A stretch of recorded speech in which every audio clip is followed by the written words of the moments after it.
Hello, welcome back to Eldfall Chronicles tutorials. Today we will talk about the numerous different abilities your models have and how to use them, as well as go over a couple of examples. Abilities of models are divided into subgroups that usually tell us how they can be used. They are divided into classes, skills, traits, stratagems, and combat arts. Let us go over each individual group and learn how to use them. Let us start with classes. Every model has at least one class, found under the model's name on the card. Classes mostly define the model's role on the battlefield, as well as express the model's specialization. Classes vary greatly among themselves.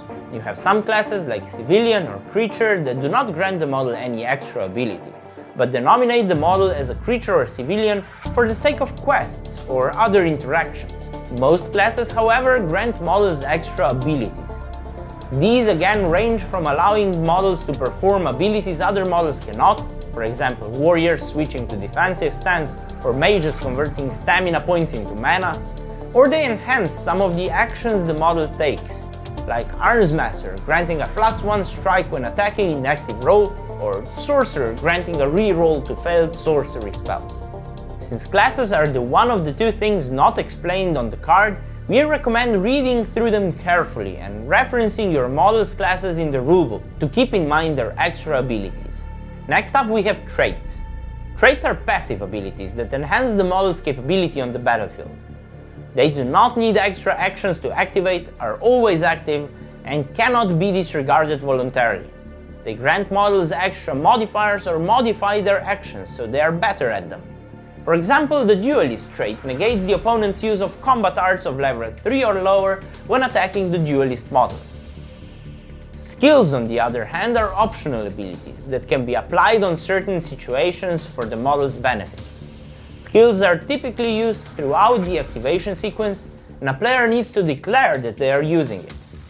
A good example of a skill is Dash, that allows a model to run and still perform a strike 1 attack at the end. Let us move on to stratagems. Only party leaders can use stratagems, and they represent the model's leading capabilities. Every player can, at the start of their active turn, declare one of the stratagems available to the player's leader. That stratagem will stay in play until the player's next strategic phase. Authority stratagems affect your party members, while subterfuge stratagems affect the opponents. Stratagems grant extra skills or traits, or modify models' stats and can apply to multiple models in a party. Next we have combat arts.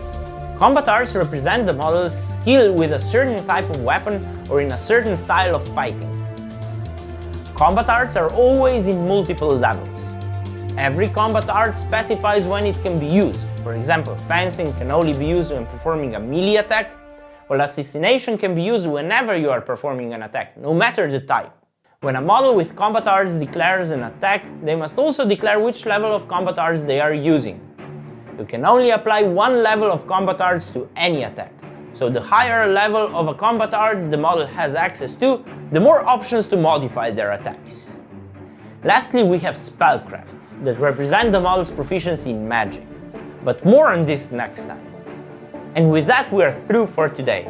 Please join us next time when we take a more in-depth look at spells and magic in Eldfall Chronicles. Thank you for watching.